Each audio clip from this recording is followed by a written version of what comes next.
Welcome, Delusions, to the nightmare. Thank you all for joining me, and if you would like to learn how to achieve this look, just stay tuned right after our intro.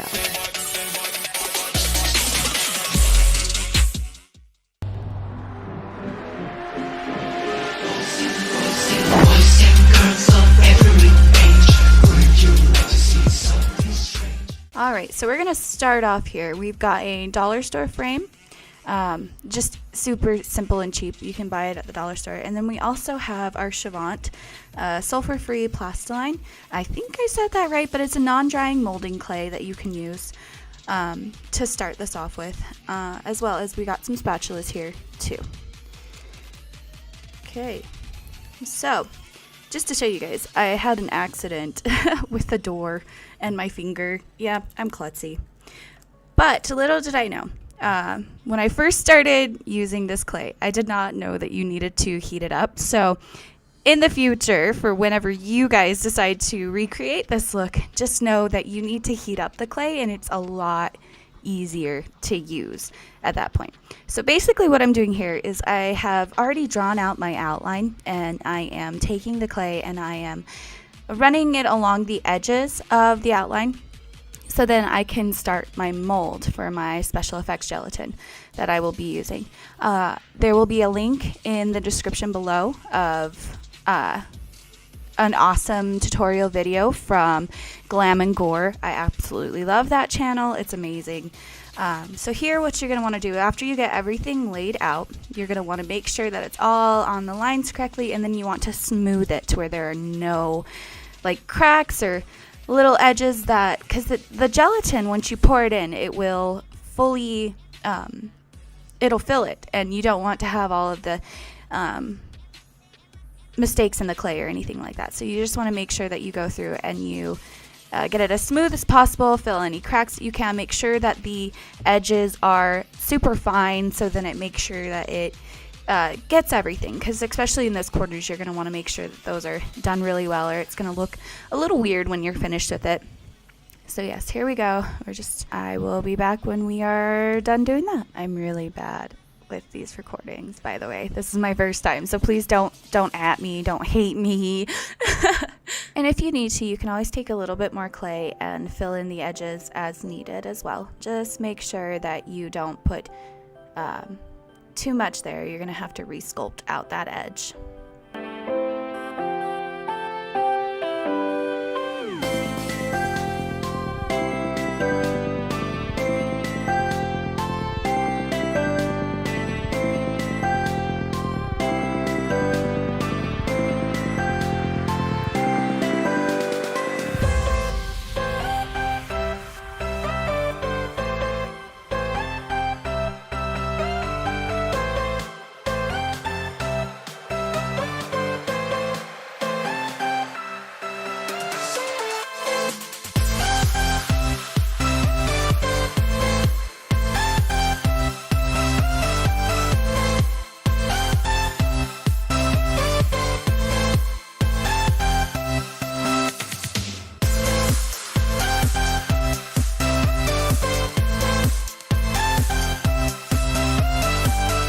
Again, I cannot tell you guys how important it is to make sure that you get those corners crisp and clean.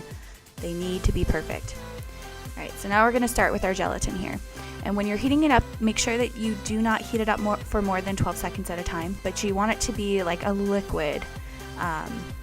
So there's what it looks like as a solid state. I'm going to go pop it in the microwave real quick, and then we'll go ahead and pour it in the mold. So as you can see now, it's like a runny liquid, and that's kind of where you want it to be before you start using it for your I don't know what to call it, mold thingy, your like stencil. I don't know. But yeah, so you're just gonna fill it in, and if it's not quite getting everywhere, just make sure that you like smooth out the edges a little bit with that popsicle stick you got. And then we're gonna go ahead and let this set. It took about 30 minutes for mine to set, maybe a little less. Actually, it was more like 15 minutes. But now I'm coming in and I'm just gonna remove the clay here, so then we can get our flap of skin. How beautiful is that? Look at this, so flap.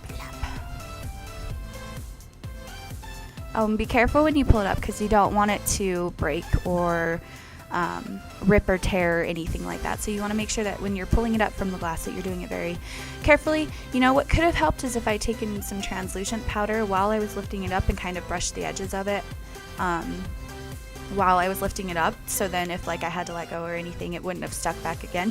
But here is our NYX Professional Studio Finishing Powder. So that's the translucent powder that I was just barely talking about, and I'm just going to go ahead and kind of brush over the gelatin there, so then it's less easy to stick while we're painting it and working on it and whatnot. So I'm just going to do both sides real quick, and then we're going to start painting with our zombie palette. Gotta love it. Skin Illustrators, and we're going to go in with our brown, and we're going to go ahead and kind of lightly paint it. I chose to use the side that wasn't completely flat to kind of give it more of a skin texture. But we're going to lightly coat that, and then we're going to take some black and some of the red from the palette too.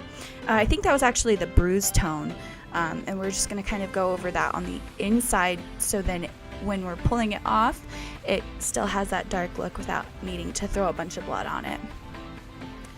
And there you have it, your skin flap.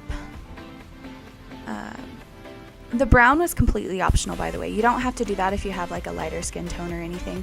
But now I'm going in on the edges and just kind of painting those red as well, so then it's a lot easier to, you know, see it as like skin, if that makes sense. Right, and there you have it. I'm also going to add some foundation over on the skin side to kind of make it look more like my skin tone, but it's going to have like a deadish look to it because we've already painted the reds and the blacks on the inside, and you kind of want that, I feel like, in this kind of a look, so then that way it shows it as being like dead skin, if that makes sense. And then I went over it again with some translucent powder just to make sure that it wasn't transferable with the foundation. And officially this time, there you have it. There's your flap of skin. And now we're going to go ahead and move over to the fun part of this. We're going to put it on our bodies. So I started off using the black again. And I just did this so that I could make a basic outline of where I needed to start putting the scar wax on the edges to kind of make it to where it's like an indented look. And then I used some Spirit Gum from Mehron. I probably said that wrong, oh well. But I went ahead and put that on, and then I'm going to use some scar wax, like I said. But before you set it down, you want to make sure that the Spirit Gum is tacky, or else it won't stick properly, as you can see here. Like, I'm having some difficulties. Okay, and then basically that's what we're going to do all around the edges. We're just going to kind of smooth it down. Oh, and just to make sure as well, you're going to want to have some kind of lubricant to make sure that the scar wax does not stick to your fingers. I promise you, this stuff is the stickiest things that you will ever deal with in your life. Okay, well, maybe not the stickiest, but it's a pain in the butt. So make sure that you have some kind of like lubricant or something. I chose to use petroleum jelly, but you could use like lotion or any of that stuff to kind of keep it from sticking to your fingers. When you're putting it on your body, though, make sure not to get any of like the petroleum jelly or the lotion or whatever you're using to keep it from sticking to your fingers, from getting on the Spirit Gum and on the side that you're going to be sticking it onto your body, or else it will not stick as good and the look won't last as long. So just be careful with that. I also decided, and this is also completely optional, and I'll show you how later on in this video, but basically what I've done too, as you could have seen back when we were making the mold, I have decided on the corners of the heart to extend it out a little bit more and then make it to where it has like stitches almost coming out. Like I said, you'll see later in this video. And then yeah, so if you want to do that, make sure that you're kind of leaving a crack on the edges, like how I'm smoothing it out right there. Just kind of make sure that you're keeping that open. And like I said, it's completely optional, because that making the stitches for it was like one of the longest parts that it took to recreate this, not recreate, but to create this look. So And then kind of what I do also is like after you're like waiting for the spirit gum to kind of tacky up, you're gonna want to like smooth out the edges, make sure everything's kind of like it goes flat to your skin. And most of the time you could use latex to kind of finish it out and make it to where it goes flawlessly, but I'm actually allergic to latex, unfortunately. So if I use latex in my looks, it will be very rare, or once I can afford to get hypoallergenic latex, I'll start using that more often. So I love latex, and this is the first time I've played with scar wax, so this is interesting. But yes, so as you can see, I've just continued and kind of flattened out the edges, you know, smoothed it out to where it was more flush with my skin, and you just continue to do that until you have gotten the full heart shaped out. And if it happens to go over your line a little bit more, you can always take like your spatula and kind of like push it to where you can put it like back over the line. I'm so bad with words. I'm sorry. I'm just pre-warning you guys now. I'm like the worst with explaining things and story time. If you guys watch any of my like live shows, it is the worst. I can hardly ever finish my sentences because I just get so distracted so much. But yeah, so as you can see, we finished putting the scar wax on, so I'm just kind of going around and, you know, making sure it's all flat, making sure that my edges are open and stuff. And now what you want to do after you have finished putting all of the scar wax on is you want to make sure that your skin flap fits snugly inside. And if it is too tight, what you can do is actually take like your spatula, make sure that you have Vaseline or whatever type of lubricant you're using on it, and just kind of scrape the edges like I'm doing here, and that will make it to where the skin isn't sitting so tightly to the scar wax, so then you can pull it out whenever you'd like. So yeah, just make sure that you're not pushing it too much, because you don't want the scar wax to not stay put, I guess. I'm so bad with words, I'm sorry.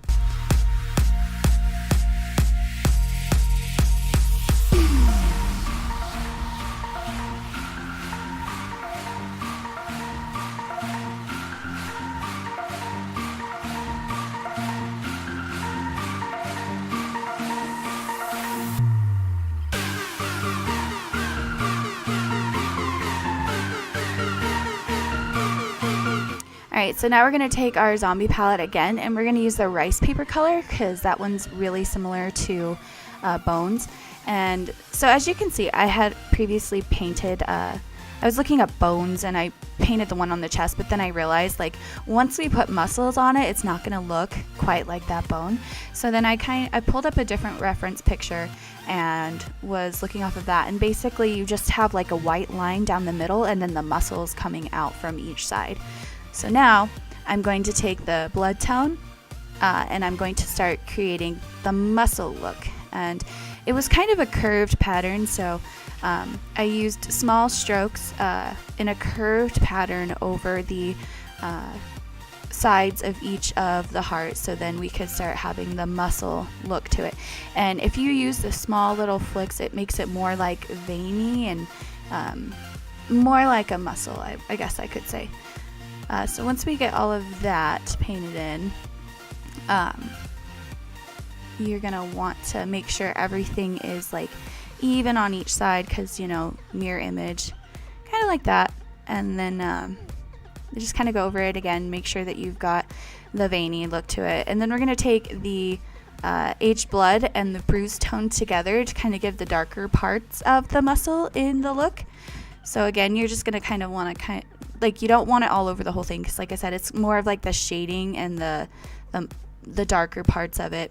I kind of went around the edges and then just lightly through it, just sporadically. I didn't do it as tight as I did the blood tone, so then it gives more of the darker tones for the muscle. And now I'm just gonna go ahead and paint the outsides of the little areas that I'm planning on stitching up. just so it's kind of got a blood red to it. And now I'm going to use a midnight brown, and I'm going to kind of do a little bit more shading, especially around the edges and on the bone in the center, to kind of give it more definition and the look of it being like inside my body and not necessarily on like the outside of my skin. So I'm just going to go through and kind of lightly go around the edges of the muscle, the edge of the like stitch areas that we're going to be working on, all of that fun stuff. All right, now I'm going to take a stipple sponge. Ooh, it looks like I got a little bit of cotton on there. Oop, gross. Got to pick that off. Stipple sponge. And I'm going to use that on the colors of blood tone and aged blood. I'm going to do both of those to kind of give it more definition. And I'm just going to kind of stipple all around the bone to make it look more bloody, give it more of like a blood look to it. So then, again, so it looks like it's on the inside. Now I'm going to take a pencil, and like I said, this part is completely optional because like it literally took me like an hour to put these stitches together the way I did, because I didn't have anything thicker than like thread. So basically I'm just going to put 2 little holes on each side of the extra cuts on the edges with the pencil, so then I have a place where I'm marking the stitches that I'm going to put in. Just poke on the edges, and be careful when you do that. Make sure that you also have some lubricant before you poke with it, because it will take the scar stuff off. And I'm just going in with the blood tone again with a small brush, and I'm just filling in the holes so then they're easier to see and it looks like they're protruding through my skin. So now I'm going to take some thread, and I am going to wrap it around my finger a few times, and then I'm going to take some spirit gum and I'm going to like brush it lightly over the thread so then it sticks together to make a thicker thread for the stitches. You got to wait for it to dry because you don't want them to fall apart or anything. You want them to be stuck pretty good together. And once it dries, you're going to go ahead and cut it off, and then you're going to kind of measure the little pieces to see how much you'll need for it to fit, to stick on. And again, I'm taking the spirit gum and I'm going to put it right over those holes so then I can stick the thread right down to it to make the stitch look.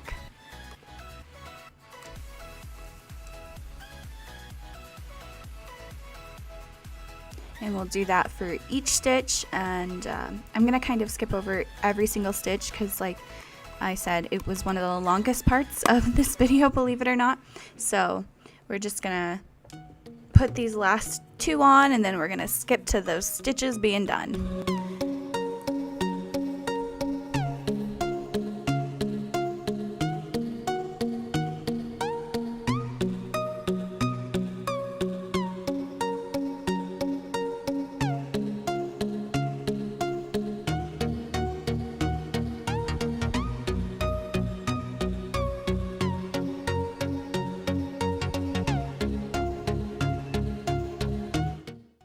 One eternity later.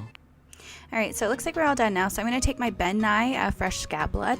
I'm just going to kind of lightly go over everything and make it look a little bloody, because your muscles are going to be a little bloody if you rip the skin off. Just saying. So just kind of going over lightly and giving it sporadic little blood spots. And then I went over the whole skin flap and covered that with scab blood as well.